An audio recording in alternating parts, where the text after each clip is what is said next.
Yeah, make yourself all pretty full. Well, this hair and this hair is the exact same length. I Yeah, just make have such a yourself all wicked pretty cowlick. Well, It throws it this straight hair up. and This hair is the exact same length. I Yeah, just make have such a yourself all wicked pretty cowlick. Well, It throws it this straight hair up. and this hair. That's weird. I had my stream muted, yet I started hearing it anyway. Alright, Twitch. Let's bring that up. Have you had a chance to play with the beta much?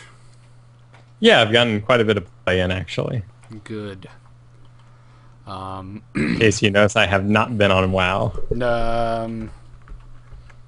I was on, actually. You're never on when I'm on, so I haven't noticed. Like, That's true. Ever. I think I've seen you on once. Yet you're like in the 50s or something now, so... Obviously... 42. 42, whatever. You're significantly higher than level 1, so... let's pop out of the frickin' website thingamajig.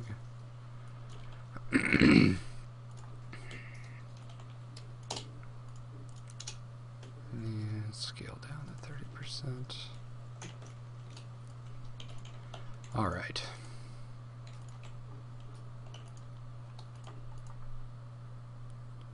Save changes. We're online. Save changes. Cool. I guess I should probably tweet.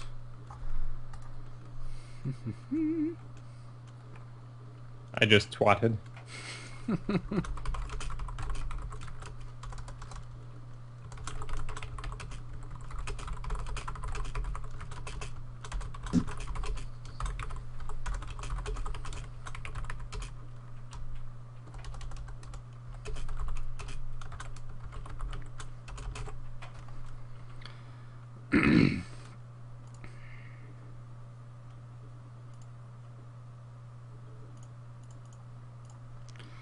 Okay.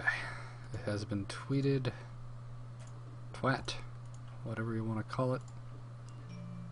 What? I just silenced you, bitch. What? Apparently you did not. You are not the master of your iPhone. My phone's a bitch. Loves to turn the sound off randomly and not ring calls. Nice. Recording devices. I want my microphone. Properties. Levels. Can you hear this? Can you hear? I cannot hear that. Sweet, then we are good. Is the stream functioning properly? Yes, although I'm getting an ad. I had some troubles installing that damn beta, so I fixed it though, so we'll get to tell everyone how to, not have that happen to them. You had the arcade beta installed? Uh-huh. I was raging. Just like, what the fuck? Oh my god, I'm gonna kill you. I was like, I must try something out before the show. So hey, There's Viper in the chat room. Thank you again, Viper, for my beta. So hey, if we go short, we should just play some Heart of the Swarm. I will have to switch computers. Ah, alright. But I'm down for that. Or if we don't go short, we should play some Heart of the Swarm. Either way. Yep. I think the funniest of all this, and probably something I'll bring up on the show, we got our beta keys before Idra did. Oh, really? His Twitter's been fun to follow, because he's just like, yeah, guys, so if I could get a beta, that would be nice. Oh, come on. And if he had gotten a beta, he'd be tweeting about, oh, I'm not playing it because I'm professional and, No, I sincerely doubt that, but I was really hoping he'd have one so we'd have Idra Rage back up in full force. Oh, good. So just be like, wow, this shit's broken. There's a whole new host of things to piss him off. Exactly. Swarm host. It was a pun. Well, those aren't pissing anyone off. We will have many hearts to swarm tonight. You swarm straight to my heart, Garrett. Loving you is easy because you're beautiful. Alright, I am recording. Are you recording? No, because my hands are up here where they're stretching. Oh, look at that. My arms are totally bending the wrong direction. It's kind of gross. Oh, wondrous. It shows how ridiculously white they are. Well, I apologize, chat room, for that unsightly sight. Unsightly sight. Test, test, 1, 2, 3. Cool. Oops. I am recording. I moved you. Crap. Is your thingy still good? Oh, poo. And... Perfect time to switch to me. there you go. Well, it's because I'm fixing, like, what I screwed up. Oh, God, I can't find it. There you are. There you are. Okay, so we're good. All right. The blinding light got to Viper. Blinded by the light. Just fixing a couple things, and we'll be good to go. Sweet. Dropping my brightness on my monitor as far as it'll go, so I don't look like a total white freak. Recluse? Yes. Troglodyte. Golem, whatever you want to call it. Alrighty then. Are you ready, Kyle? Let's do this thing. Cool. StarCast 118 for Thursday, September 6th. Going live now. StarCast is proudly sponsored by DoghouseSystems.com. If you use the code StarCast or Biscuit at checkout, you will get double memory on your next Doghouse system. And also by TweakedAudio.com. Go to TweakedAudio.com for high-performance, noise-reducing earbuds. Use our code StarCast to get 30% off, plus free shipping on your next order. Additional support for today's episode comes from sc2quoteoftheday.com. Daily quotes from the StarCraft 2 community. The site may suck, but the quotes are sick. Make sure to check out the new quote archive with all the quotes from your favorite StarCraft nerds. Sponsor an episode of StarCast at thestarcast.com.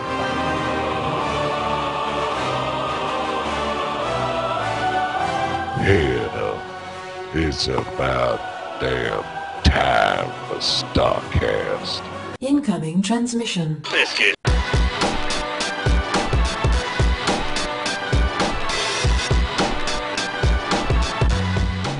Welcome back, ladies and gentlemen. This is StarCast, your community StarCraft podcast. I am Garrett Weinzierl, and with me, as always today, is Kyle Ferguson. At least I think he is. He might be occupied doing something else. How you doing, Kyle? I'm doing well. Sorry, I forgot to do my voice warm-ups beforehand, so I busted those out during the quiet time during the music. Oh, I was referencing that you might just be off playing a game. A beta, I see. I thought possibly. you were talking about my muted vocal interactions. You take this so much more professionally than the final product ends up being. Welcome back, man. How you been this week? Oh, I've been doing fabulous. I enjoyed many WoW instances up until, 48 hours ago now? When I saw that Buddha had tweeted that he received a beta. I, of course, logged into the wrong email, went, damn it, I didn't get that beta. Oh, wait, I have a second email for all my Blizzard needs. And there it was, courtesy of Viper, so thank you so much, Viper. Also he's been doing some fine videos over on the StarCraft Reddit of how to control your ultras. Awesome. That's great to hear. Well, lucky for you, I literally just got my beta key, because up until then, I've spent the last 48 hours stocking up on adult diapers and sharpening my knife and plotting a course to Chicago. Wait, to kill me and then not use my bath? Well, I would obviously get the information I need before killing you. I'm just confused on the adult diapers. Let us move on. So I don't have to stop when I drive to Chicago. Nonetheless, I see. Obviously, you didn't hear about You that. need them once you got here. I mean, if you're gonna kill me in my own house, at least have the decency to use my restroom and not stink up the place. All right, I'll keep that. I'll keep that in mind. That's the cat's job. You got a cat. That's right. What? Get it as a kitten, or what'd you do? Just adopt a rescue cat?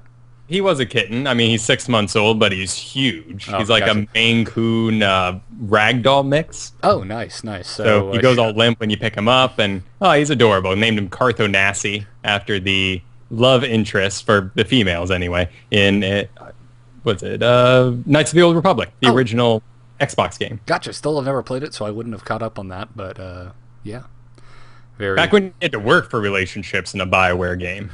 They didn't just give them to you. No, they didn't just throw themselves out there. Yeah. I mean, yeah, what are you going to do? I took my evil Jedi woman to bed in the Old Republic and then never played that game again. It was pretty much like Futurama. I have made it with a woman. Inform the men. And that was the end of my my Sith adventure. So, anyways, before we get into the meat of today's episode, we're obviously going to have a lot of Heart of the Swarm talk and a lot of GSL talk. It's like StarCraft Christmas this week, dude. Yes. Except nothing was given to me by a strange fat man coming down my chimney, which is good because I don't have a chimney. Before we get into that, just real quick, coming up in the next couple episodes of StarCast, next week on the 13th, so that'll be episode 119, we're going to be having Sasquatch from Team Complexity joining us. We'll be interviewing him, getting his thoughts on the beta, and just generally talking about how well he played at this last MLG and all that type of stuff. As always, we'll be taking questions from you guys, the listeners. So podcast audience, send that on over to starcastshow@gmail.com. Send those questions, whatever you want us to ask. We'll be picking the best ones. There'll be a thread on the forums over at the starcast.com/forum, and I'm sure we'll start a Team Liquid thread as well. Then 2 weeks after that, on the 27th for episode 121, we'll be having EG's Suppy on the show. I already know what I want to ask him. I want to know why, with such an awesome first name like Conan, why he didn't just use the handle The Barbarian. Yeah, man, maybe it's too obvious. Maybe that was the problem there. That's a very, very good point. But Suppy, I would have gone. And your for name it. is Conan. Just saying. Yeah, you'd never have a nickname. That'd be great. Yeah. And Conan really doesn't rhyme with anything bad either. That's a great first name. Yep. Indeed. You're either a barbarian or a very successful late-night talk show host. With crazy hair. Oh, yes. Yeah. He's one of the few men that is weirder proportions with crazier hair than I. So, anyways, really looking forward to talking to them. And we have more guests in the pipeline, but we can't announce anything just yet because the dates aren't ironed out. So stay tuned. We'll let you know. All right, obviously the biggest news this week, the Heart of the Swarm beta invites have begun. These started rolling out, Tuesday, I believe? Or Monday? Yep. 48 hours ago. Gotcha. Almost exactly. Yeah, I think this was the first time I was the first to tweet about something because everyone was telling me it hadn't started yet. I was quite proud of myself. Except I didn't have a freaking key, so I wasn't that happy. Oh. Yeah. Well, not at release. You do have a key now, though. Yeah, exactly. So, I think I found out. Yeah, it was you heard from Buddha. I heard from Glenn Register, who is a part of the Tampa Barcraft here. He got a key first thing in the morning, and I woke up, logged on Facebook, holy crap! And like you, immediately checked my email and was really, really sad. Well, we heard last week that they were going to be taking down the custom map for their very soon release of the beta, and actually, it was perfectly on time when they said it was going to happen the night before. They gave out the beta keys in China, so pretty much everyone knew it was going to happen, just not sure at what point in the day. Yeah, that's the funny thing. We didn't even actually talk about that last week. We talked about that on This Week in Blizz Monday evening, and then Tuesday morning, the beta was out. Yeah, they didn't waste any time. Sometimes, man, these patches, they wander around forever. We'll do it when we get around to it. But lately, they've just been hitting that button. I like it. Yeah, exactly. Blizzard, when they say very soon, we think, okay, 6 months. Yep. We'll see it eventually. We don't think the next day. So that was really nice to kind of have that instant gratification. Yeah, like I said, I got it about an hour ago. I've so far played one game against a computer. I managed to just bum rush a computer's mineral line with Widow Mines. that was really fun. And that is an option to play against the computer in the beta. However, the AI doesn't work beyond maybe what would it be? Maybe layer tech at best. It doesn't really even expand right now. Oh yeah, I'm not saying that I'm going to try that against other players. It's just that I had about 20 minutes before the show started, and I just wanted to see what the freaking Widow Mine did. So I was like, sure. You know what? I'm just going to make 5 of them, run over into the enemy's mineral line, and see what happens. Good. Yeah. I'm sure he appreciated that. Oh yeah, I'm sure that. And the computers say GG now, which is creepy. Oh, I didn't notice that. Yeah, that's kind of weird. So if you say good luck, have fun in the beginning, they don't wish you good luck, have fun. That's because they're rude jerks. Yeah, man. They're too busy trying to find your stream so they can stream snipe you. That'll be the next thing. That'll be the next thing they build in. Well, that's one of the interesting things about the beta here. So we've been through the first beta, you and I, and it was an experience. Lots of really excited people. The first couple days here, everyone's been like, hey, wow, how's it going? Oh, yeah, great to be in the beta. What do you like best? Hey, where'd you get your key? And some people are, just honest and like, oh, I got it through a friend. Oh, I happen to be a, very important person, one of those upgraded people on the forums who got a key. And some people just flat out lie. One dude was bronze, told me he was grandmasters and to say hello to 700 viewers. I, of course, went on to Twitch, and there was no one with 700 viewers. So Derp was his name. I don't trust Derp. And that won't be his name tomorrow because season, quote-unquote, 1 ends tonight, actually. So we got to make new names and all that jazz, just like... Yep, and your friends list. Yep, your friends list won't last, and many of your configurations won't go through the next incarnation either. So just keep setting that up over and over again. It's a beta. Who can complain? Yeah, exactly. This is just like Wings of Liberty. It's funny because I was texting you today as we're working on the notes. And I'm just like, dude, this is awesome. It feels just like when we started the show. It was like the wild, wild west of StarCraft. Boy, is it ever as well. I mean, luckily, we've been doing this for 2 years now, and we're pretty established that we're going to be talking about Heart of the Swarm into Legacy of the Void, and as long as nothing bad happens. But there is a all-out field day in the gaming journalism world right now, as everyone's trying to hunker down and be, I'm the next person to make unit reviews. I'm doing the videos now. Yep. And they're still getting creamed by the people who have been there from the beginning. Yep. And we get creamed by people who have done it for 12 years, so everyone has their place. Right, indeed. So nonetheless, good luck to everyone out there trying to ride the next wave. Well, let's talk about some of these changes. Heart of the Swarm time. Yeah, oh dear God. Yeah, there's a lot of stuff. All right, first up, the unranked play option is available. It's in the beta. Now, this is where it basically uses the ladder system to pair you against someone of similar skill and ability, but it doesn't affect your ladder points in any way, shape, or form. You can win or lose to your heart's content, and nothing is going to happen. So if you're one of those many people who suffer from ladder anxiety, and we know you're out there, this is probably for you. Are you excited about this, Kyle? Are you going to be kind of using this?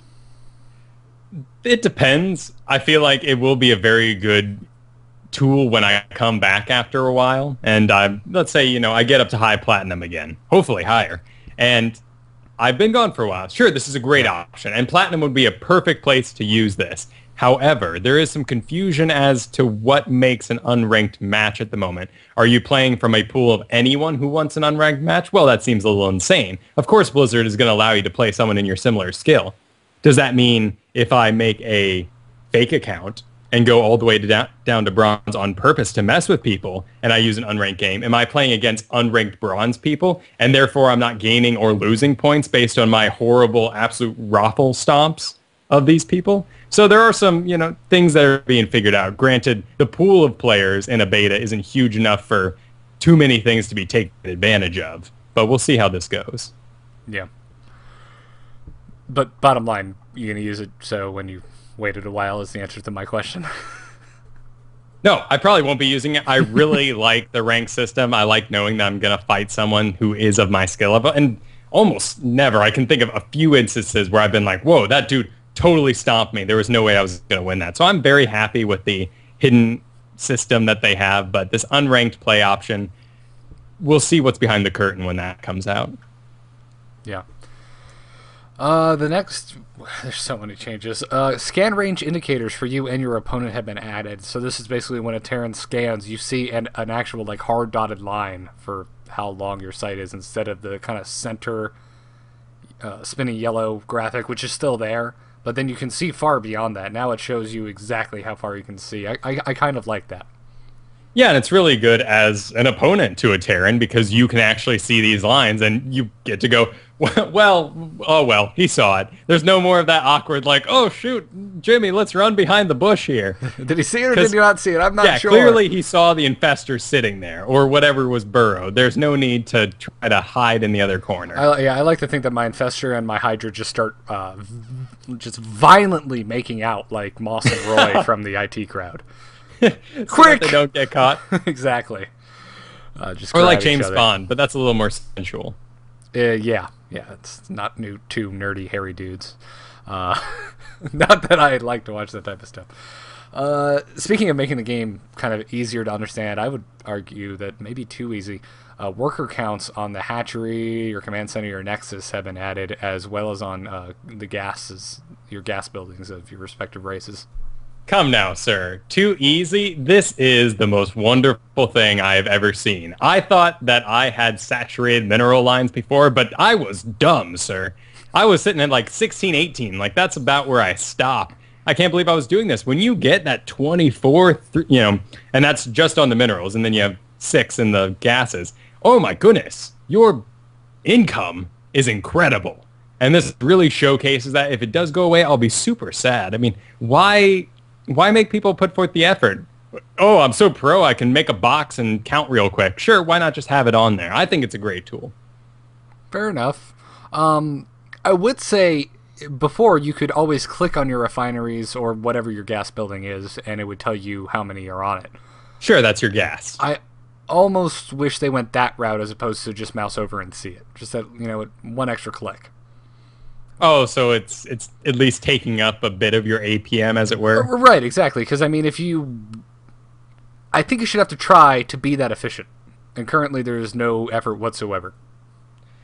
Well, here's the thing, though. A lot of, basically, every race, but no, even Terran. I mean, with the window mines, that's practically a caster. It's things you got to work on, you got to put in place. They're not. All the new units are so. I would not call them casters. Continue.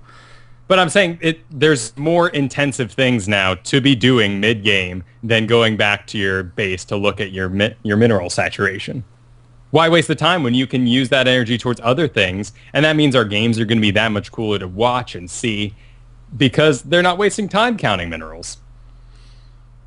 Fair enough. I mean, I don't. By no means am I one of the forum goers that's like, this is the end of the game. It's now too easy. I'm just saying I kind of agree with it on a very moderate level. I don't know. Buddha in the chat room says the game should be harder, not easier, even by the mineral saturation. I must disagree. I think it's a great tool. And if you're going to have to do things such as, well, let's say a bunch of Marines comes right into your base, and now you have to manage Banelings, a Fungal, and a Viper to make sure that you can poison cloud them or, make sure they don't have range anymore. That is so many units to keep track of and casters and everything else. I just don't see the reason why that shouldn't just be taken care of for me. You're not describing anything that sounds any harder than what has already been in the game, though, and that's my issue. You're just saying it's too hard for you. Sure. No, and that is, my skill cap. But I think putting that energy in extra places, maybe roaches won't get left behind to die in GSL matches. These sort of things can happen when you have an extra move. Fair enough, but I mean, when it's too far, why don't we just why can't we see our own production tab like in the observer thing? Why don't we just have all our own observer tools? It is a slippery slope, my friend. I don't give a crap about the damn election going on right now, but politics and StarCraft piss me off. Sure, but that's like saying everyone who eats food becomes obese because everyone who has eaten food or everyone who is obese has eaten food. The whole slippery slope argument just doesn't work. But your argument that it's too hard already, I don't want to click that button, is just a bad argument. What? No, it's a perfectly good argument. Listen, are you upset about the auto mine? When you start the game now, all 6 of your workers dive straight for the minerals. You don't click anything. You don't split anything. I guess you could split if you're really awesomely fast. I did not know that. You didn't see that when you started up the game, that all your minerals just... By habit, I immediately select and send them somewhere, so I didn't even notice. That's odd. That's crazy. Yeah. Yeah. So, I mean, do you have an issue with that? Because I just don't think these are... I don't think these are problems. Okay, let's go to the next big issue. The select army button. That's something that a lot of people are arguing about right now. On the left side of your screen, you have the button that selects all the workers who aren't doing anything. Now, on the right side of your screen, you have a button that selects your entire army that is sitting around. This includes observers or overseers or detection or whatever you may have. And you can send it all moving across the entire map. Does that upset you? Yes. But why? Why should that upset you when someone with actual control groups is going to have that much more powerful of an army. Someone who takes the time to move their observers and place them all over the map so that they have great spread isn't going to use that at all, because it's going to grab everything, ruin their whole plan. It's going to be a really great tool in bronze. That's what I'm saying here. Is really you great can call tool in it bronze. Okay. Yeah, fair you enough. could say this is all a slippery slope, but I think it's just raising that skill ceiling. And because we have all these additional units, which are, I mean, if you put these units in a campaign, the new ones we're getting here in the next game, they would all be late game units. They would be things you had to learn how to play before you actually use them. Is it weird that the auto mining bothers me more than the army button, and I'm not sure exactly why? Well, because there's that skill cap to it, as I just described. Yeah. Granted, I presented that to you in a very jaded light of my opinion, so you, upon using it, may be like, this is the best thing ever. I'll never not use this. I hate it. Exactly. I think it's I think it's massively dumb, that button. But that argument was way better than your other argument of there's too many things to control now because they've added one extra caster. I disagree with that argument entirely. But your other argument of, well, if everyone has this, the pros are still going to rise to the top. That is a very good point. Yeah, and I mean, to me, when I see that supply of workers mining, I think, oh my goodness, I need 24 right now because I'm in plat. I'm sure pro players will be able to go, oh, 16 is where I should stop because I have this certain build and everything else. It's not going to matter in the long run. People are going to do what they do. It doesn't matter how many workers you have, and it's a little easier to track them. I don't think it's going to be an issue.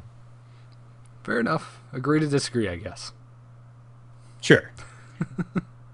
Now, for those of you who are also in the beta, there's also a new button that you have to select in the menu in order to select enemy units and buildings. When you're first getting into the game and you're sneaking around, you're doing some scouting, you take a look at a building that's warping in, let's say, and it hasn't defined a shape yet or it's not done, so you don't know exactly what it is. With this option on, you cannot select it. So when I first started playing the game, I'm like, oh, whoa, sweet. How cool. They're making it so I can't select buildings anymore so that I have to guess. So, like, I could trick someone by building a spore crawler in the back of my base, and because it's round and circular, everyone's going to go, oh my god, that's where spires go. He must be building a spire. But no, that's not the case. Turn on this option, and you can select everything normal. It's weird. That is very odd. I don't even know what the purpose of that would be. I'm not sure how that's helping anyone. Yeah. Well, it again, helping bronze players, you're not scouting, accidentally selecting the wrong people. Let's say you don't A-move, you're just doing clicks across the map. I don't know the issue there. Yeah. God, it's a lot. I still can't get over the auto-mine. I did not know about that. Yeah. Anyways, let's get into some of the balance changes in the beta right now. And we'll start with the Zerg because it's Heart of the Swarm. Why not? First off, I just have to ask you, how much are you geeking out over this? You know, being just all a of it? raging Zerg nut. A ton. Oh my goodness, yes. I am so happy to be in gold in the beta otherwise, because I did play some games where people straight up did normal stuff. Did normal beginning winning game stuff in the beginning of the game. And it was upsetting, to just get Baneling busted or whatever. So now I'm happily in gold where I can enjoy my 24 workers and my multiple bases and get up to locusts and swarm hosts and enjoy it also. Oh, yeah. Like I said, I mean, I just got it, and I plan on sitting alone against the computer for a little while and figuring out these damn units before I go to ladder. Well, there's nothing that beats going up against someone, though. And it is beta. What are you going to do? Your score's not going to last till tomorrow. Who cares? Oh, I know. I'm just saying. I expect the second I go into ladder to have a relapse of what happened at BlizzCon, which is, hey, I'm going to go play against an actual person and try out the new units. Nope. They're just going to 6-pull me because they're jerks. Anyways, getting into the Zerg changes. First up, the creep tumors can now be placed on ramps. That is awesome. Yes, which is interesting because other sorts of things can't be done on ramps, like warping in still. So it's cool, certainly. I mean, when you have those big multiplayer maps where the ramps are huge and you need to basically waste a spawn of a creep tumor just to make sure you can get to the edge of the ramp so you can get down the ramp. Yeah. It's real convenient. Yeah, I've been playing a lot of Zerg lately, as you know, so that's been driving me bananas. Overlord speed upgrade gives less speed. Yep. So this is like pre-upgrade that we had 2 patches ago. Right. Well, 2 patches ago, that was the base speed was upgraded. I don't think the upgrade speed has been tampered with at all. Well, the base speed and then the upgrade speed got... are you right? I'm not sure. Either way, the upgrade is considerably slower than it once was. Not anything like we're still crawling along, but... Yeah, exactly. So, they're interesting. Still quite fast. It'll be interesting to see what their philosophy was behind that, if it was indeed an oversight. Yeah, I was really expecting you to complain about this, and then I was hoping I could hit you with this next point. Well, sir, I see your Overlord nerf, and I hit you with this Hydralisk massive speed buff. The speed boost off creep, however, was reduced to 25% from 50%. So now it's still slightly faster on creep, but they are still fast as hell now. It's kind of awesome. It's a tough choice for the Hydralisk because everyone seems to agree that Hive Tech is too late for this upgrade. You have more important things to be spending your supply on. Yes, it's awesome to have like your elite task force of maybe 6 or so Hydralisks just to book around your base or to eventually push with Broodlords or Swarm Hosts or whatever it may be. But the upgrade seems too late. The speed doesn't really seem to be the problem either. It's having less health than an Infestor that really kills a Hydralisk instantly. Yeah. I'm really looking forward to getting and trying this. All of my opinions for today's episode is pretty much off of Husky videos because I haven't had a chance to play much. Sure.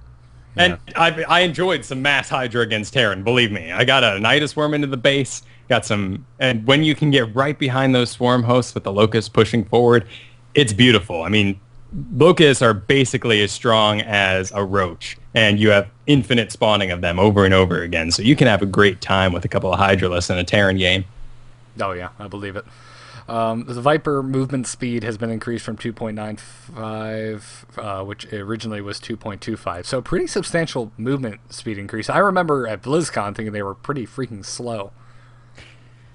Yeah, this is a unit I didn't experiment much with. You do need a Hive to get it, and at that point, I'm pretty busy as a platinum level player. So I'm certainly excited to have some pro players on in the future to tell me what they're getting up to with this. I've certainly seen the Sheth video where he holds a ramp wonderfully with like 3 Ultralisks and a single Viper because that fog makes them go to melee range. But the Abduct though is actually shorter range than you would hope for, but still a good mid to long range pull. And I used it with great effect for grabbing some motherships into range for a neural parasite. So that'll be a real interesting combination. Yeah.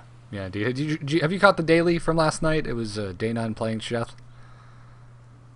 No, I just watched the VODs of Sheth playing some random games. Okay. I'm going to be checking that out tonight. I haven't watched it yet, though. I was just curious if you had seen it. The Locust, the attack speed increased to 0.8 from 1.2. Wait, wouldn't that be a decrease? That was written oddly. It technically does 50% more damage than before. The range has been increased from 2-3 from 2. It does not attack. Oh yeah, they always do that from stuff. Things get a little confusing. Right. So yes, it has been increased. The range has been increased. This is 1 shorter than a Roach. So this is the same range Roaches had before that patch forever ago now. Oh, wow. And it does not attack air anymore. That was one of the big sort of showcases in the battle report that these Locusts were going to be attacking air. And I had a Banshee fly into my base. And I'm like, ha, I can do it. And nothing happened. And they spawned. I should go read some notes. Yeah, these the Swarm Hosts are a fascinating unit because you can kind of stutter step them. It's not something you need to hang out in the ground for very long. You basically burrow and they spit up, and you can immediately get up and run away while those things populate and spawn up. And the spawn time from the egg being thrown is a lot shorter than an infested Terran. So you can, in fact, kite an army if you're being a little aggressive at the front of a base and shooting Locusts into their base. You can actually pick up, run, burrow, spawn more, pick up, run, and so forth, and actually do some considerable damage to an army before it even gets to your base. That said, if anything gets caught up to you, you're dead. These things are much bigger and more bulky looking than Festers, but still just explode as easily. The other interesting thing about Locusts is they are light. So that means that siege tanks do less damage to them. And therefore, being the same as a Roach, basically, you have a great defense against those now. That's really interesting. Yeah, that's a good point that they take less siege tank damage. They have an upgrade that costs 200 minerals and 200 gas called Enduring Locusts. And this allows an extra 20 seconds, which means you can continually keep them up. So they will last as long as their time life is, and you will spawn at the end of that. They can still be killed, obviously, though. Yes, absolutely. Yeah. Yes, Like, they can be killed. it makes them invincible for an extra 20 seconds. Oh, crap. No, that'd be silly. Yeah, that would be ridiculous. All right, the Ultralisk. Let's get to your favorite here, Kyle. The charge now requires an upgrade. I'm really relieved to hear this. The charge is about as fast as Roach Burrow. The charge deals 1 swipe of normal attack damage upon arrival, and Frenzy has been brought back. Which is interesting because it never really left. You could never mind control them. You can't fungal them. Right, but I'm sorry to run over your statement there, but it is back. Yes, it is in the tooltips. I don't think it ever left, though. yeah, You can't mind control or fungal in Ultra anyway. I like your note that it has not been reduced in size. Yeah, the Ultralisk hasn't. It's still as big as it was. That's something we talked about back in BlizzCon, was that they were going to shrink the size of these things so you could have more surface area. Granted, they were going to lower the damage because of that. Now they went with the charge, which is also considerably different than the one we saw at BlizzCon. It was almost a blink there, where you dove underground immediately, shot across, and popped back up. Now you move about as fast as a swimming roach through the land. Well, you as being the kind of RP guru that you are, or stickler, I should say, I guess that makes a little more sense. Yes, Something yes, it that does big, burrowing that fast through the ground makes no sense. Yeah, you still can't charge up cliffs and other sorts of things, so you do need a solid line, but you can go under buildings, any buildings that you could go under as a roach. Nice. Does the supply depots have to be lowered? Yeah, so if the supply depots are lowered, you cannot go under them. Same as a roach. You mean if they're up, you can't go under them? No. If they're lowered, they're taking up the spot in the ground. But roaches can't go under raised depots. Oh, right. You're right. I got that confused. Yeah, Huh. it makes more Well, they sense. can go under buildings. The way you're saying makes more sense, but yeah. Yes. No, I guess you brought that RP thing I was thinking again. So no, you can go under buildings. I don't know if you can go under them while they're up. But I know you can go under buildings, so you should be able to go under anything. I haven't tried. The only guy I got masked ultras against was some poor dude who I convinced that he was winning so that I could send all my drones to die so I could max out on ultras. Nice. Well, I'll let you beat the crap out of me tonight and try some weird things out. Sounds good. Yeah, it'll be good fun. Finally, we get to the Terran. The Reaper. There's a lot of changes for the Reaper, and I still don't think anyone's going to use them. But nonetheless, the health has been reverted back to 50 from 60. It was buffed to 60 in the TVZ battle report. The Reaper's combat drugs health regeneration ability no longer requires an upgrade. The Reaper's bonus damage to light has been increased to 5 from 3, making it do 18 total damage to light instead of 14. This means SCVs now take the same 3 shots to kill as probes and drones. And then finally, Nitro Packs are back in and still require the factory. Yep. But it adds an interesting little niche in such heavy factory play, particularly with the Queen upgrade in the past. People have been a little afraid to get as ballsy with their Hellions running straight in. So now that the Reaper leads into the factory, I saw a lot of Reapers this week. Did you? And it was pretty gross. Granted, combat drugs, it's nice. I can see why it's free, because if a Reaper happens to live, why not have him back at full health? It's barely any health to begin with. Yeah, they're pretty much made out of paper, which confuses the hell out of me. To put that back in perspective, 50 health, only 70 on a Hydralisk. So, again, that speed thing, maybe not the upgrade we need. He's the hero we deserve and not the one we need right now. Exactly. So I'm expecting a lot of Reapers in the future. Okay. I'll reserve judgment for now. Moving on to the Widow Mine, the detonate no longer timed. It's just instant, which I did notice when I bum rushed a computer with these things. Yep. The detonate target damage reduced to 165 from 200, and the detonate splash damage has been reduced to 35 from 50 originally. Kyle, you made a note here. It's the exact health of an unarmored Zergling. Yes, which means if it grabs onto one Zergling in the pile, they will all die. Oh boy. Yep, so it's great for taking care of good run pathways and those sorts of things like this. The damage is very high. I mean, 165 is still considerable, and you don't have that time to split up and pull the thing out of the way to save yourself from that splash damage. Yeah, Granted, detection's going to kill these, and these things don't have enough health to really fly through the air before you can kill them with a ranged unit. Yeah, it's funny that it's an instant kill to an unarmored Zergling, because now that I can't help but think of this as the Terran's mainline. Oh, yeah. Yeah, well, basically, one that gets up and does a little run before. Yeah, I really like this, because one of my biggest issues when I play Terran is moving out and still covering one of the pathways to, say, one of my expansions or something. So I'm really curious to try this out. In play, as opposed to just I want to see what these do. To the mineral line, go. Sure. Yeah, and again, they're still extremely powerful for things like queens moving out with creep, because that's usually a one queen activity, and they're dead in this case. Mm-hmm. Unless you're me. Whenever I play Zerg, I've got so many queens out pushing creep, it's ridiculous. And then finally we get to the battle cruiser. The ground attack has been increased to 10 from 8. I'm kind of stoked about this. I'm not sure if it'll make people use battlecruisers more, but we'll have to see. And then the redline reactor ability has been removed, which was the ability that doubled battlecruiser speed. I'm really surprised that this went away, because this was they were ringing the... They couldn't shut up about this damn ability. Our understanding is that this is temporary, and the fact that they wanted people... Because they get data from every single game we play, and it's compiled for Blizzard so that they can look through it and get ideas of what's balanced and what works. Maybe they just didn't want people diving straight for battle cruisers. I don't know why they put the capital ship in then, but for the Protoss. But at any rate, I guess it makes sense. You wouldn't want, when people are trying to mess around, to suddenly have battle cruisers show up in the middle of your base at top speed. I have no idea. Honestly, battle cruisers are amazing right now because everyone wants to play with warhounds, and warhounds do not shoot up for some reason, and tanks don't shoot up, and battle hellions don't shoot up. And you know, people are not building Marines because they're building too many battle hellions. So 3 battle cruisers, I won my game as Terran in a ranked match. It was ridiculous. I can't believe I did it. Nice, dude. That's really cool to hear. Just parked them in the base. Nothing to stop me. I felt like I was fighting a Zerg for once.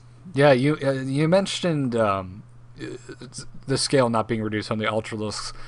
I'm curious if they're going to reduce the scale of the Warhound, because I noticed that it completely covers up a Marine if the Marine is standing behind it. Because like I was messing around, I popped out a couple Warhounds, and then I had Marines rallied really close to the Warhound. I'm like, and I heard a Marine finish. I'm like, where's the Marine?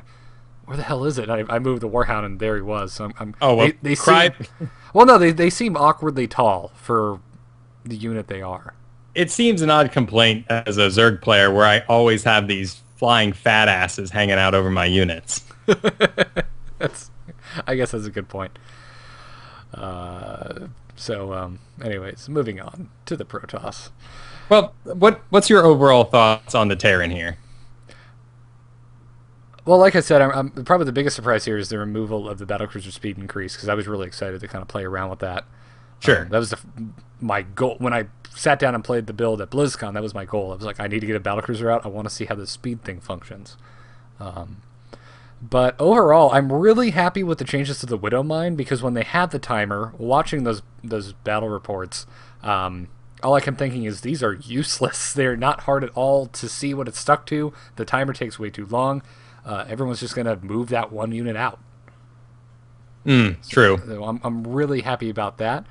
Well, and that's also punishing lower level players who don't have the abilities to remove those units from their groups.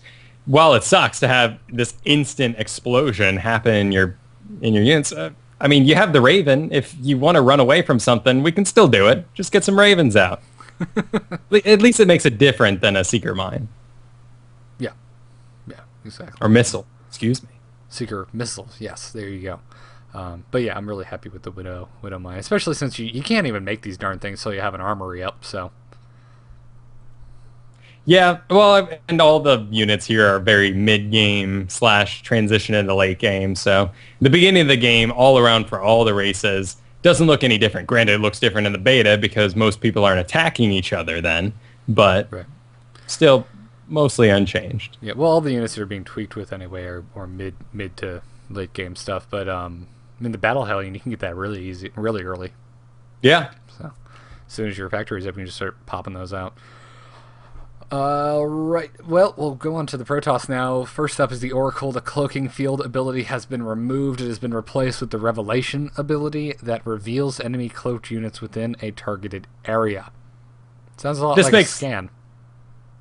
Yeah, this makes sense because we can now transform our mothership core back into a normal mothership, so why have double the cloaking power?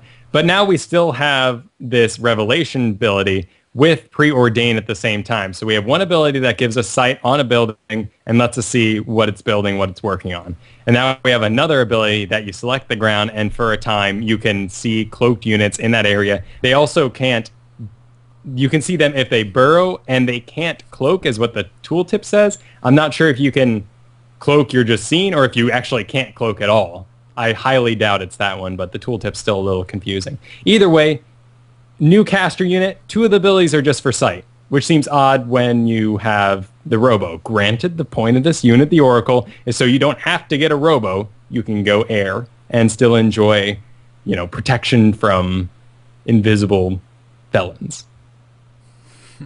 Cool.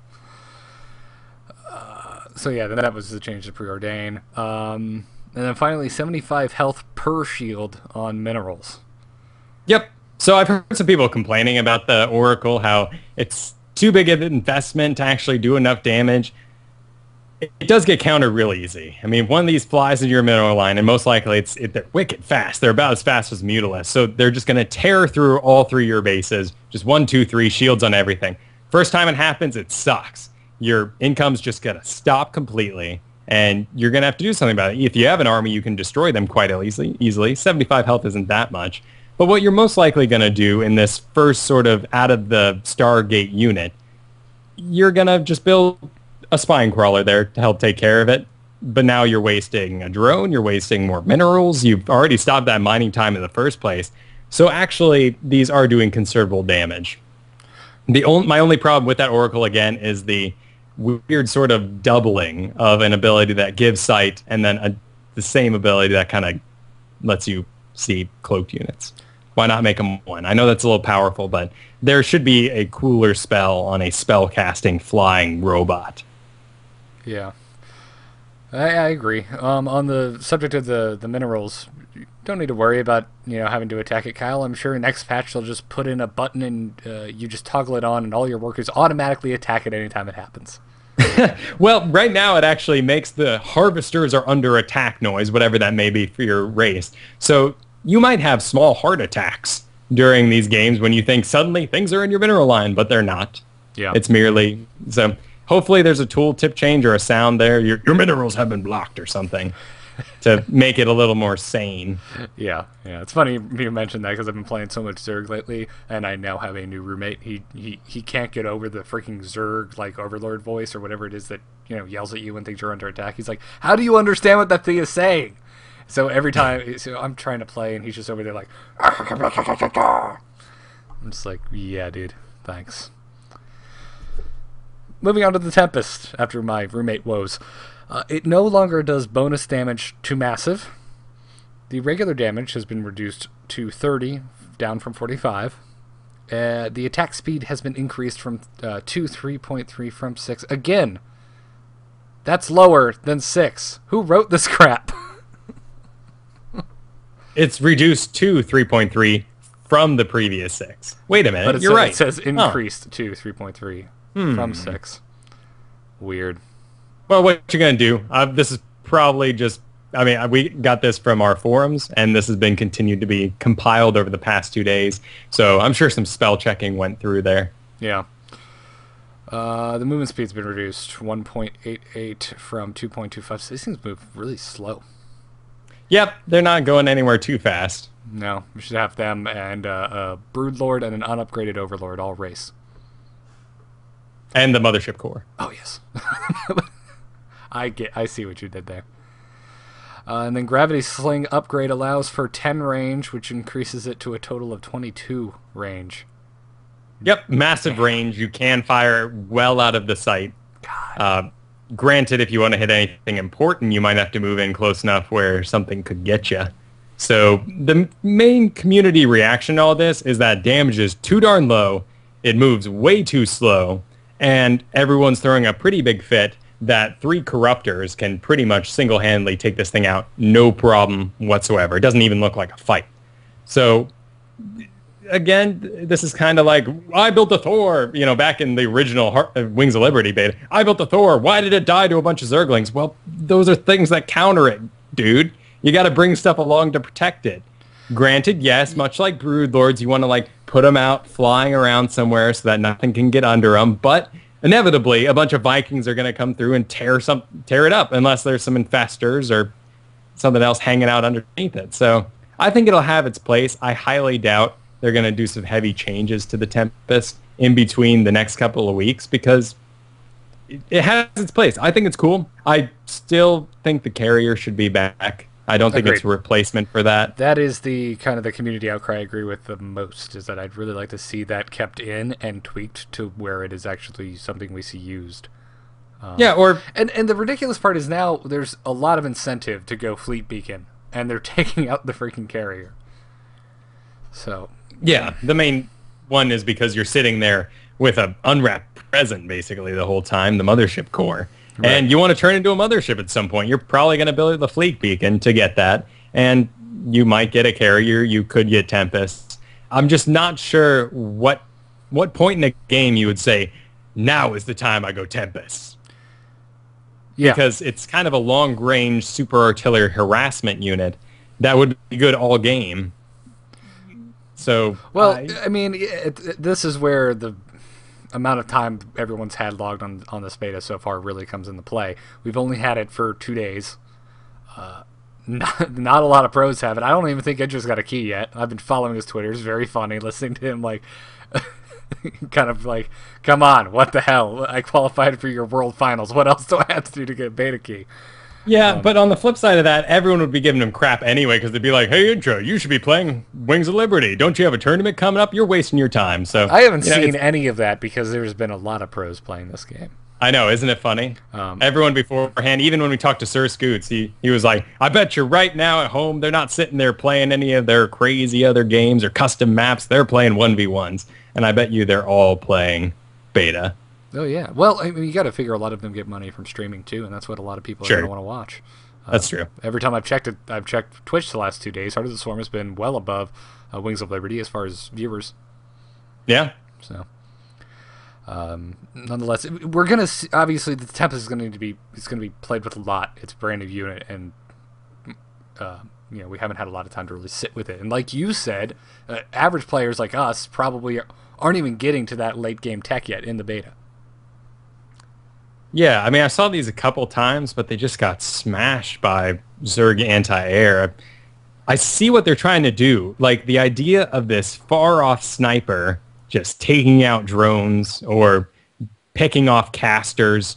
There's so many cool things that this unit could do, but the damage seems too low. The attack speed, while increased, maybe it needs splash damage. I'm not sure what could happen. Like I said, I grasp the philosophy, but in practice, it's just not happening. I wouldn't. Assists in the chat room makes a good point there. Right now, it's pretty much only good against Broodlords. I wouldn't be surprised, not necessarily if that's what it ended up being the only thing, but if it became specialized. Like, you only see it when your opponent goes a certain tech path. Like, it becomes some type of hard counter to something else, but it's very specialized. It's not something we're going to see a lot, like Broodlords, for example. Yeah. I don't know, but this thing makes me think so much about Broodlords. I'm not sure why, probably size and speed, but obviously Broodlords have a much closer range.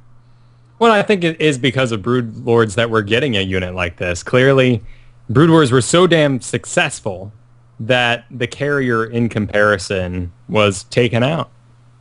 I'm sure that comparison has been made by Blizzard, and that's one of the reasons they kind of heavy-handedly changed this.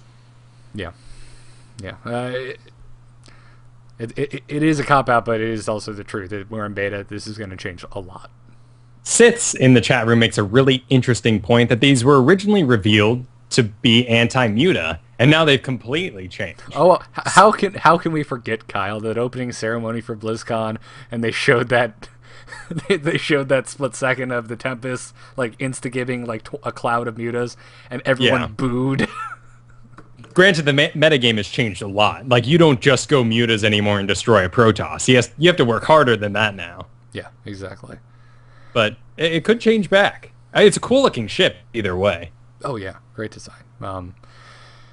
All this stuff is just cool as hell. Except the Warhound, I still think it looks like a porta potty on legs. It's the ugliest It looks so much ever. better than it used to, though. Than it used to? Yeah, they filled it out. They added some, it's on its shield. It's got some decorations, got some stuff up on his shoulders. It's not just a walking, all I could think of was Mech Warrior 3 It just looks kind of look. Just looks like a walking box. For something that is so good, and apparently people have already it's becoming a staple of the Terran army. Ugh, it's so ugly. Anyways, obviously not that important. Onto the mothership core. It just straight up looks awesome now. Can we just say that while we're on the subject of things that look cool? It is sweet. Damn, it looks badass. It had a health reduction. It's down to 150 from 350. That's a pretty sizable nerf. Be interested to see if it stays that low. The shield has also been reduced to 100 from 350, so just massive health nerf on that. I wish they would do, their reports like every time they did this. Obviously, I doubt they will. It's a lot of work for them, but I wish they, like David Kim, were like, all right, this is why we did this for this, because I'm really curious why such a drastic cut on this. On the health. I mean, we can theorize, of course, but the official answer would be worth it. Yeah. The energized energy cost has been increased to 100 from 25. Another massive change. The movement speed increased to 0.47 from 0, so it can now move. Yep. It's moving slower than an Overlord, but it can get around. Yeah, that's interesting. It no longer has a teleport ability, so that's obviously why they made it move. Because it can move, yep. Yes. Purify damage has been reduced to 25 from 60. The Purify range has been reduced to 7 from 13, and the Purify duration has been increased to 45, up from 20. So the duration is the only thing that's been increased on that. Still very powerful to suddenly have a unit that doesn't cost too much, a great defensive ability, great offensive powers as well. I mean, of course, with the mass recall there right after you get your Stalker building. What is it? I've lost it. Stalker build? Cybernetics core? Cybernetics core. God. Too many cores. How long have you been playing this game, Kyle? How long have I been playing Protoss? Never. People ask us why you and I don't cast together. It's because of this. Oh, that building that I can't remember just got destroyed.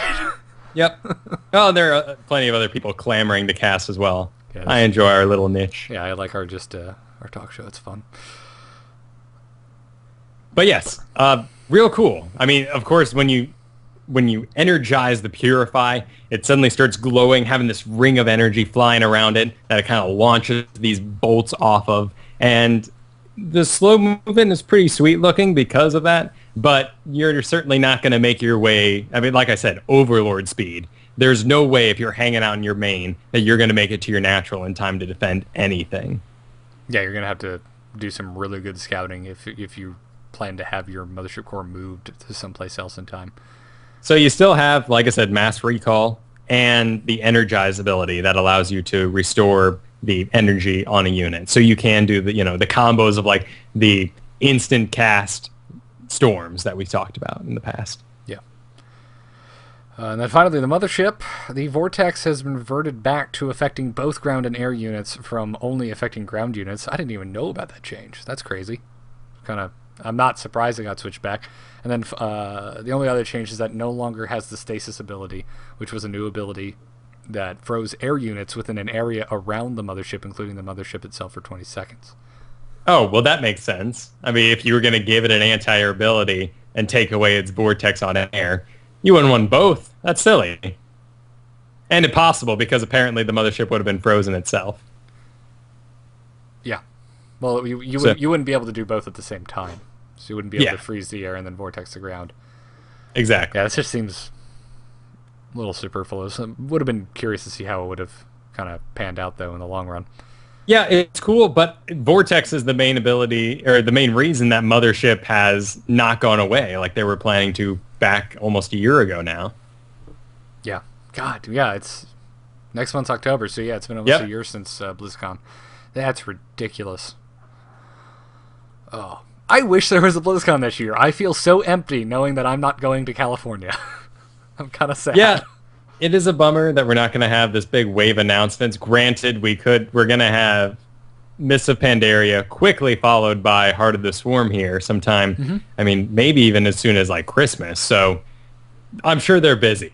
And they have the big tournament going on in China. Who can blame them? Yeah.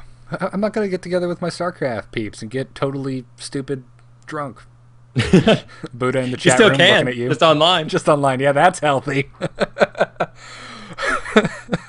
Oh, my girlfriend comes out. Are you drinking alone? That doesn't seem healthy. I'm not alone. I have friends. Hold on. I got to push to talk. God, yeah. It's a really good time to be a PC gamer right now. There's so much crap going on. I can't even remember the last time I turned on my Xbox, for example. I mean, I am kind of excited for Halo 4. I was really excited for it. And then it's just like, well, I've got so many PC games coming out. This is wonderful.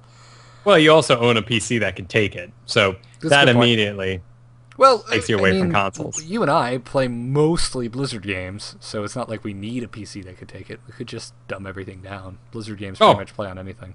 Forget that. Got to play BioShock when that comes out. I'm excited for so many games right now. I am afraid to. I'm always afraid to do BioShock on the computer because BioShock 1 sucked on the PC. It was a pretty rough ride. It was pretty terrible port. Absolutely awful. It was one of the very few times where I played a first-person shooter on the Xbox and been like, wow, this is so far superior to the PC experience. Yeah, I mean, that happens anytime you play with a fighting game, too. Anything with melee, I just won't even touch it on a computer. Yeah, well, that's why I've just started plugging in my Xbox controller into the computer. Because I picked up racing games again recently. You say that like it's sacrilege. Well, no, it's just... what are you gonna play? A driving game with a freaking keyboard and mouse, dude? Yeah, no, that's weird. It's terrible. It's so awful. And third-person games I find very odd as well. That's like when you own the DDR pads, but the controller still works, and you use that to beat the level. Ugh. Although I just hate DDR in general, so bud to you, sir. You're not part of the revolution? No. You're just a regular dancer? I was going to ask. You didn't see me attempt to dance at the after party at MLG Columbus, did you? Because you didn't go. No, I didn't. Yeah, no, I'm white as hell, man. I'm not like Clutch.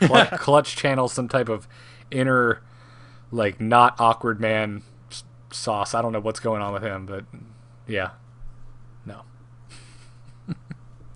Well, certainly, I'm sure we missed a lot of things in this big list. There are many other sorts of cool background changes as well, such as you're going to have the option to keep your Terran or Heart of the Swarmy menus in the end. So right now, the char is in the background where there used to be a planet and a battle cruiser flying off. But at some point, you will be able to choose if you want the Terran maps or, the Terran menus or theme. Yeah, UI, there you go. UI elements. There you go.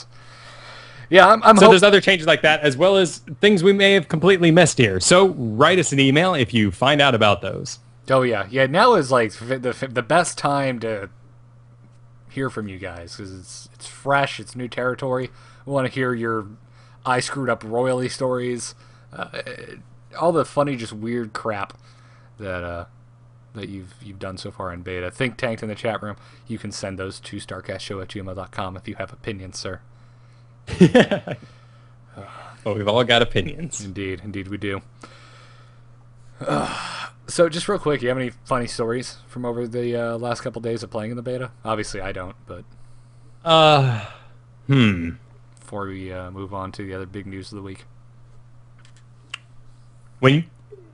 Learning to play with the Swarm host is a very sort of rhythmic thing, because they do have that recharge time, but when you get it just right, Oh, it feels so good. Feels so good when you push out and the whole front of your army is completely expendable.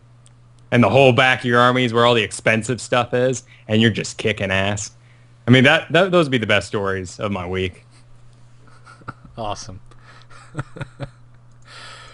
That's really... Oh, did you see the pictures of the alternate Nidus worms that might be available either in the campaign or possibly, maybe, probably not in the multiplayer? No, I didn't. That sounds really cool, though. Make sure you link those to me after the show. Yeah, there's going to be supposedly 3 different kinds. The one we know of, which is the sort of troop relay. The one that's completely offensive, which is like a giant poison-spewing hydra. So instead of it screaming up and letting out units, it just stays screamed up and starts shooting stuff everywhere. And then the other one is just a big, massive, vomiting whore who throws creep everywhere. That's badass. Yeah, and yes, that sounds very much like campaign-only stuff. Just saying. Yeah, no, I highly doubt it'll happen. And no one's getting any new buildings. As of right now. And actually, now that I think about it, is anyone else losing units besides the Protoss? I don't think so.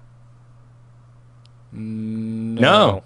Interesting. Interesting that they wouldn't even have the option anymore. God, that makes me all the more sad about the carrier going away.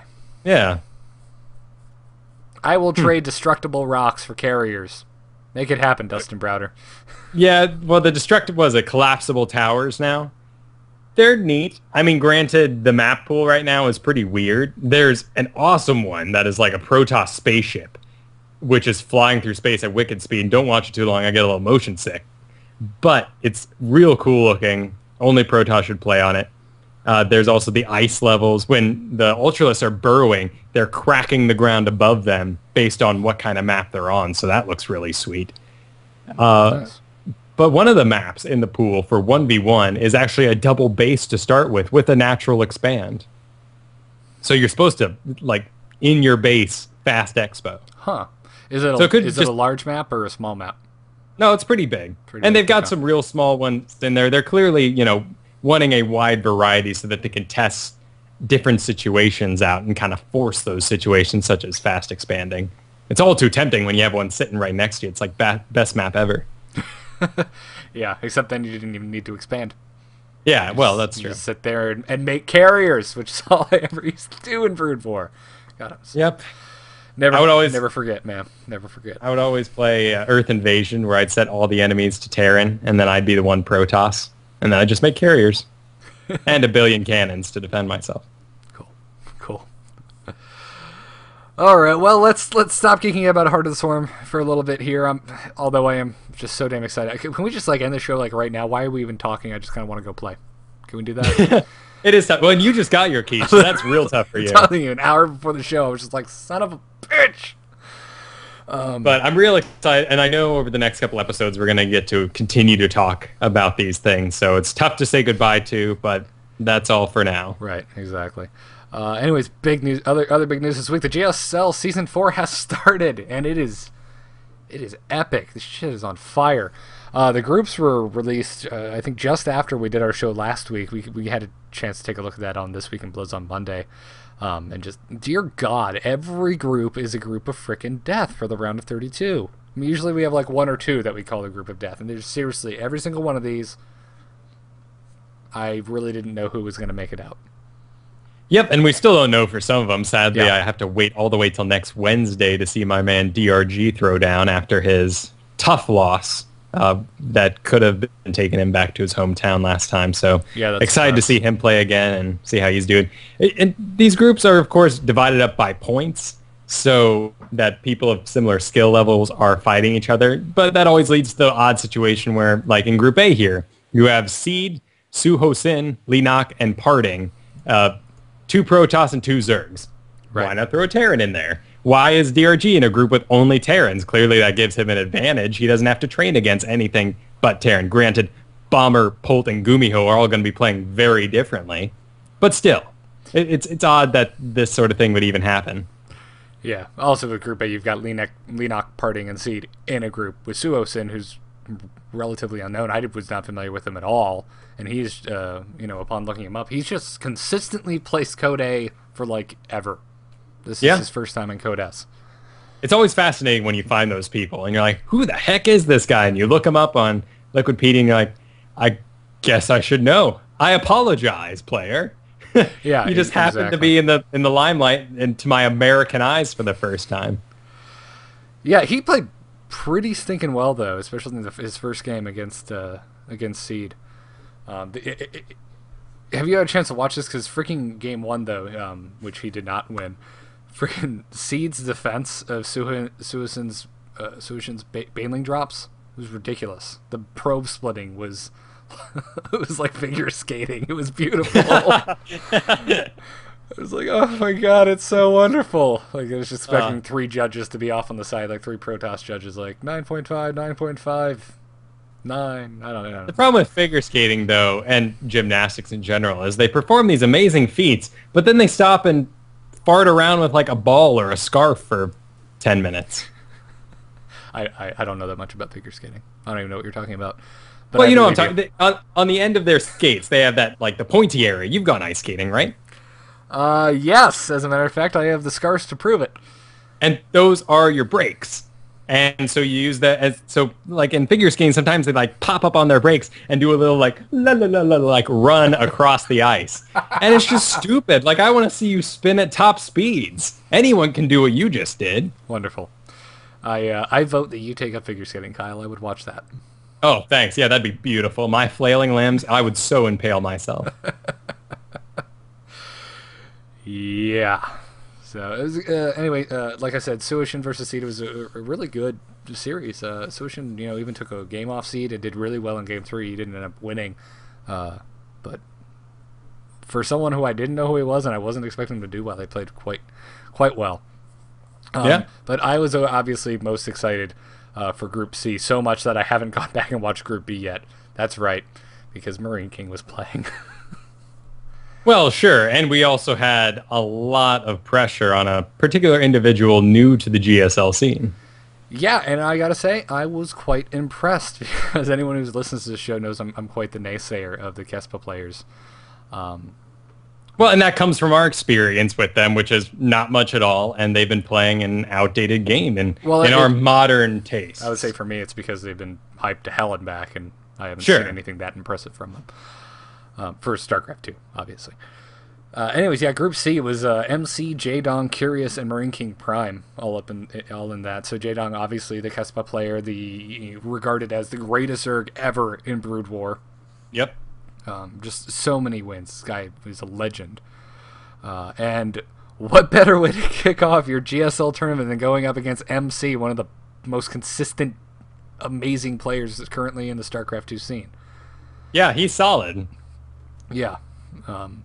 So Jaedong did surprisingly well. Have you seen this game? This set? Yeah, he exhibited really high level play. I mean, even using things like getting those mass spine crawlers at late game, transitioning into Broodlords, transitioning at all. I mean, granted, the man does this professionally, and StarCraft 1 is over for him. StarCraft 2 is what he's all about now. It's over for everyone. It would have been interesting to see or to hear the cast done by someone else. I mean, I, of course, love Tastosless. And I'm so happy they're back. You guys, Code A, and there's all these other events, and finally get back to GSL. You're like, yeah, the best casters. And they were given a tough time, or they were able to pick out things and be like, oh, well, he only did that because he's inexperienced with this game. Or, oh, well, that was a little mistake. And they called him out on a lot of things. I would have liked to not have that happen so I can finally understand how good he is, if that makes sense. Well, if you had someone who wasn't as familiar with Brood War, you might just get them being straight up confused. Like, I'm not sure why he did that. At least with Tastosis, they kind of had the knowledge to say, well, in Brood War it worked like this. It makes sense why he would make that decision. That's very true. And granted, the majority of his decisions were great. Yeah, he just played really well. The games went very long. It basically came down to it seemed like he didn't really know how to kind of close the deal. Like, he'd get into this really awesome position, and then he would just get all his Brood Boards just murdered. Yeah. He wouldn't quite know how to cover them properly. Or it was... That kind of sucked. Well, and like Artosis said, if those were Guardians, this would be an entirely different story. So it's just assumptions that he still has based on what the unit's like and how it acts. Yeah, but I honestly really impressed considering how long he's been on StarCraft 2 professionally. So I bet you we're going to see some really strong things from him in the future. During this GSL, did you hear the song when they go to Ahana? And Artosis' one point was like, "Oh, that's Tasteless doing there." It's so obvious it's Tasteless. It's basically him going, "Ha." It's so awful. I didn't hear that. I didn't notice that their filler music is now current music, not just like random butt rock. Like I heard I heard a Dead Mouse song that just came out. Not that I usually. And they have a lot of like filler animations and cool little player run-bys. So yeah. They haven't been the forefront on production value, but they're always going to be that, the standard, the big games. Yeah, well, they say global standard. Now part of their filler graphics is one that says global standard, and they truly, I think they are. I mean, they're the tournament I get most excited for. Sure, and they have the right to. I mean, at the finals, they say we're going to decide the best player in the world. I believe it. Yep. And then everyone's going to study the hell out of them, and they're going to do terrible next season. Yep. That's what happens. Well, it's not as heavy-handed as it used to be. Yeah. Like, if you won, you didn't even get into Code S in the beginning of the GSL for StarCraft 2. Yeah, exactly. Right.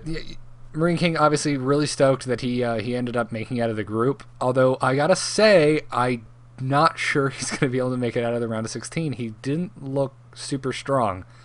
And the final game versus MC, MC lost it more than Marine King won it, I feel. No, he just kind of choked. Nonetheless, though, it doesn't make me any less excited, seeing as he had lost one game against Curious, playing just stellar. That guy is really impressive. I mean, Zerg in general is just so strong right now, it seems. Well, Curious has always been extremely good. I mean, like I say, guys I always check out their up and down Code A matches. Curious, Yu-Gi-Oh!, Gumiho when he was hanging out back there. Now he's too good for such things. I was about to say. Yeah. This is going to be a hell of a GSL. I just hope we don't get an anticlimactic finals like last season. So, are you back? I'm back. Okay. Did it cut me off?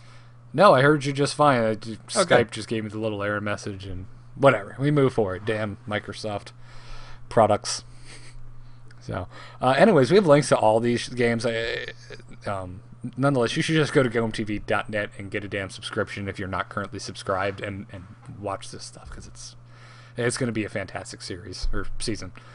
Yeah, it's the good stuff. Yeah. This weekend, though, coming up, we've got the TSL4 finals. And kind of really weird news pertaining to the players in the finals, Creator and Life. They won't be playing present at the live event in New York. This is via TeamLiquid.net. Hotbid made a post addressing what was going on. He said, "We took into consideration several factors when making this decision. First, we considered the players' Code S and Code A schedules after they returned to Korea, which would be almost 40 hours of flight and travel time within 4 days. We feel that this amount of travel immediately before the GSL matches may affect their performance too greatly. And secondly, both players are minors, they're 15 and 16 years old respectively, and the teams have expressed concerns about them traveling by themselves." So they're basically going to be playing it in Korea, and the finals will be casted via VODs. Or replays. Which is just odd. I mean, I completely understand why they did this. Yeah. This is just kind of a first and very weird, since it is going to be a live event. Oh, that's true. Wow, that is kind of awkward for them. But at the same time, I mean, young kids are extremely skilled at this game. And that's a legitimate concern. And they're also on the other side of the world. Yeah, sending them to the other side of the world, having to manage the finances of that, probably, like they say here, sending them completely by themselves, maybe meeting up with some sort of representative at some point. But so, and as it says here as well, 40 hours of flight. There's no way you're getting any training in. Granted, you can't even log in offline, so I guess you could play a custom game. You could against the computer. Yeah, beat that computer. Woo! Prepare for the GSL. Exactly. Yeah, so this should be really, really interesting. I mean, obviously, this is stuff we've seen in the past. We've seen this happen with Marine King after winning MLG Columbus. He just totally kind of failed miserably when he got back to GSL because he had to play. The next so many damn people day. they bomb their matches. Yeah, it was something that happens a lot. So, yeah, I completely understand this. Also this week, Slayers and EG ended their training partnership. This is something we talked a little bit about on This Week in Blizz, but it's definitely worth noting here. This was an announcement on Saturday. They had a partnership. They were training and had players living in the Slayers house in South Korea. That is no longer going to be the case. But EG said, they are still going to have a very strong presence in Korea, and they will be releasing details in the coming weeks. So I'm kind of curious to see what they'll be doing next. Yeah, chat room, do you know the last player to be there? Because to my knowledge, they haven't really had someone over there for a while now. I remember the big Idra, Huck, everyone was there it seemed, and that was quite a while ago. Yeah, that was 2 seasons ago, I believe. 1 season ago. Yeah, so they haven't taken advantage of this partnership in quite a while, so it makes sense that it would close down. Yeah, and as we mentioned, Slayer's kind of having, issues with Boxer leaving and all that jazz. Their future is kind of uncertain at the moment.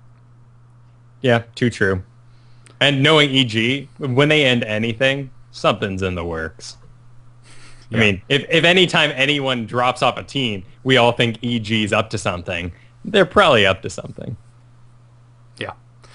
Indeed they are. Speaking of which, we still haven't gotten an announcement on who the heck Stefano went to, correct? I'm sure we can figure out here. Yeah. Chat room, has he been... Because I've been looking for that. I haven't seen anything. Maybe I just missed it. I'm sure the chat room will yell at us in a moment. And then finally this week, the OSL started on the 4th. And Moletrap finally has we know who his co-caster is. It's Grubby, which makes me really, really kind of happy. I like Grubby quite a bit. Yeah, Moletrap's back doing StarCraft 2. Yep. Yeah, well, we saw that coming. He's been working over there for a while now.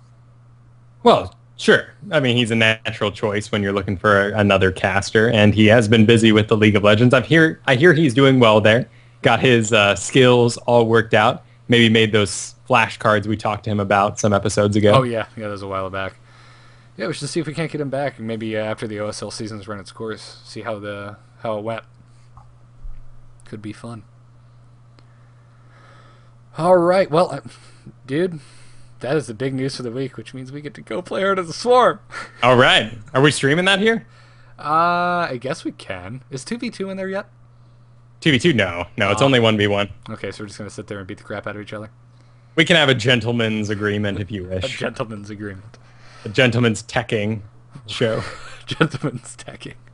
You parade your units out, I'll parade mine. 20 minutes, then attack. Mm-hmm. Gross. Anyways, big thanks to all of you. Let's us 5-star reviews in the iTunes store. Big thanks to Mikiao Nikki. That's my best attempt at pronouncing your bizarre jumble of letters. Who said Soup to Nuts, the best SC2 casual show. I don't know what that means. Soup to Nuts. Soup to Nuts, yeah. Never heard I guess soup to like nuts. As in your essentials, like your bread and butter, your soup and your nuts. I don't know, dude. Also, thank you to Tuner43 and Sean Adams. By the way, the funnier the title of your review, the more chances we'll read that title on air. StarCast is a production of AMove TV. You can follow that over at twitch.tv/AMoveTV. There's quite a few other shows over there that you should check out. And if you want to see more about... To interrupt you, I apologize. Yes. American English idiom conveying the meaning of from beginning to end or a full course dinner. Okay. Here I was thinking it was somewhat similar to the phrase nuts to butts, and I was very wrong. There's not much in between there. No. I'm glad he didn't put that. Yes. Guy wants us to talk about OSL. I can't because I'm not watching it. Oh, the bots are being paid only. That never goes well for them. No, it doesn't. But I mean, you could also argue that GSL is pay only. Yeah, but it's the standard. Yeah, they're allowed to ask for money. It's from Korea. Yeah, you feel important when you buy. I have not had a chance to delve into the OSL yet. We'll have more on that next week. Anyway, I interrupted your outro. Yes. Yeah, you can catch us live every Thursday night here at twitch.tv/AMOVTV, 8 p.m. Eastern Daylight Time. And once again, please email us at starcastshow@gmail.com. Tell us how your experience with the beta is going, or if you have any questions, or just all-around interesting stories about experiences with the new units. You can follow us on Twitter at the StarCast. You can follow me at Garrett Art, and you can follow Kyle at Kyle Ferguson. And please go check out Kyle and I's other show, This Week in Blizz, if you enjoy Diablo, Warcraft, and StarCraft. Because we try to wrap up all the news into a short little package for you. Although the last 2 episodes have been quite long, but there's been a lot of Blizzard news lately. And finally, Kyle, when you're not doing This Week in Blizzard StarCast, where can people find you? You can find me over at Biggest Fan Podcast, where we follow the fad that's driving you mad. And this next week, what was it? I've forgotten. My fault. You were doing Born, but I'm not sure what you were doing next. Yes, we did Emergency Sleep, followed by... I can't remember because I don't do it until Sunday. Bad pimping of your own show, Kyle. I know. Bad. How dare you call me out like you always do. I should be prepared for this sort of thing. You're always prepared. I've never confused you by asking you about Biggest Fan before. Nonetheless, go check out Biggest Fan. Yes, you should. It's a very funny show. A lot more swearing than our show here, so just know that. Well, sure. But nonetheless. I mean, this one definitely family friendly, radio family friendly. I always figure you gotta be ready for that dude who's sitting in the car, has it ready, his kids are in the car. You know, you can't control everyone's ears, but Biggest Fan should be enjoyed with headphones. Well, I apologize all the times that I say shit on the air, because I do like that word. Oh, that's on Fox. Is it? I don't think they say shit on Fox. Well, they say it on Comedy Central. It's the next best thing. Comedy Central also says the F word past midnight, so...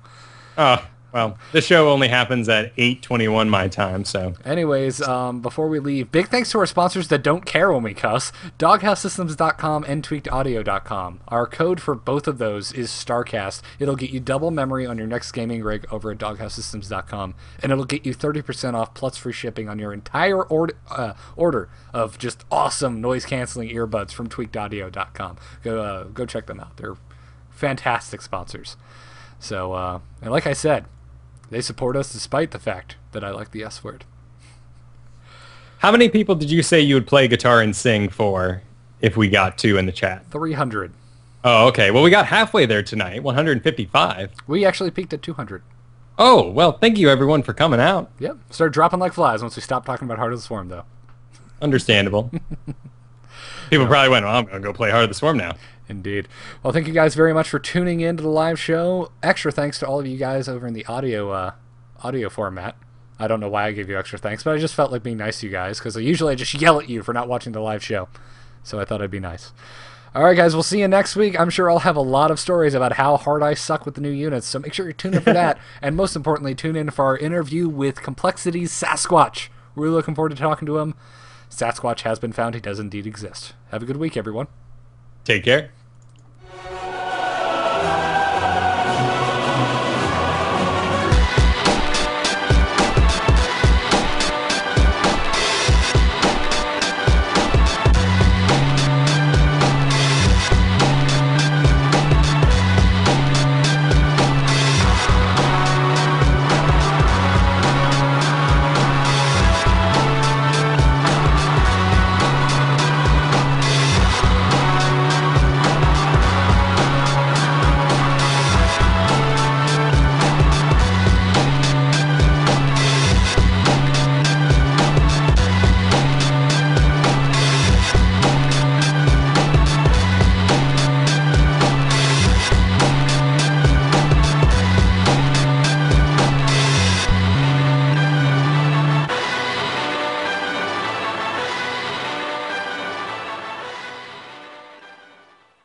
That's all you get. That was fun. I can't hear you if you're talking. Nope. Can't hear nothing. Now you can. Brock and I didn't decide what we were doing next week, because the week after that we're doing Doctor Who. Oh, I'm surprised you haven't done that yet. Yeah, and then Borderlands after that. Oh, I love Borderlands, dude. That is such a fun damn game. I can't wait for the new one. He's so into that game. I've never played it, actually. Really? Yep, That I've seems never like played Borderlands. Seems like a shooter that's right up your alley because it's stat and loot based.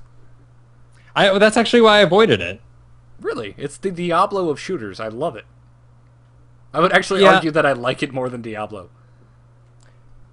If I'm playing a shooter, I want to be like running around Doom style. I don't want to be stopping to re-equip things. That's the only reason I haven't gotten into it, is because I don't want to stop. Fair enough. And I figure if I play with other people, we're all going to be stopping at different times to check out if our gun is the best one for us. All right. You're wrong. It's a very fun game.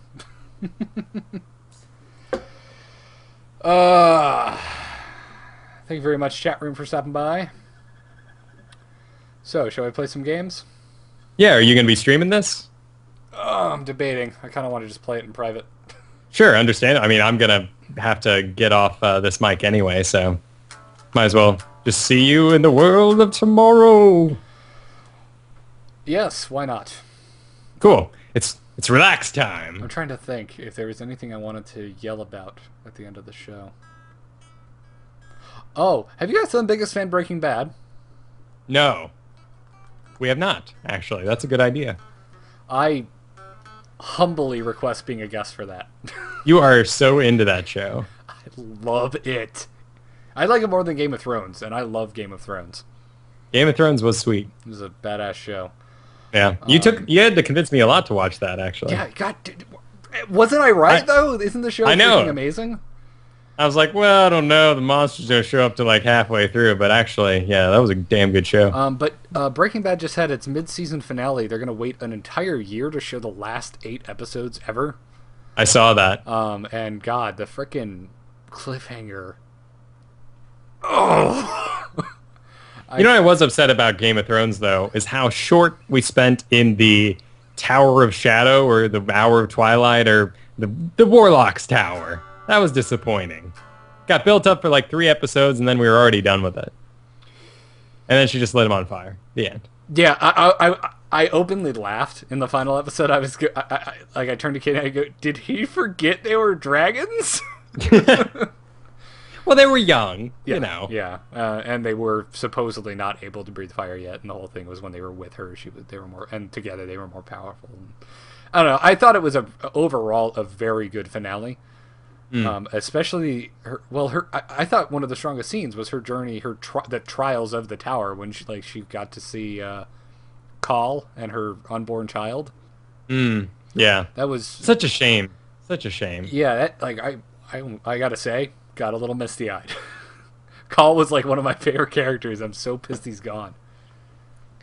It's just like that guy got stabbed, right? And he's like, nope, I'm over here. I can teleport. But then fire, apparently. Stabbing, fire, I don't know. 2 different elements, I guess. Yeah. Anyway. Well, he also let his guard down because she was chained. And I'd let my guard down, too. I'm a frickin' warlock. Yeah. Counts for nothing. Balo in the chat room, I'm really excited for Walking Dead 2. I'm looking forward to that. Season 2 was kind of meh, but the finale made up for it. I haven't seen any of that either. Ooh, Season 1 is just phenomenal. Like, there's not a bad episode. Season 2 drug a little bit. I'm assuming it's probably not as bad if you watch it all together. But watching it week to week, you drug. I was just like, get off the goddamn farm, people.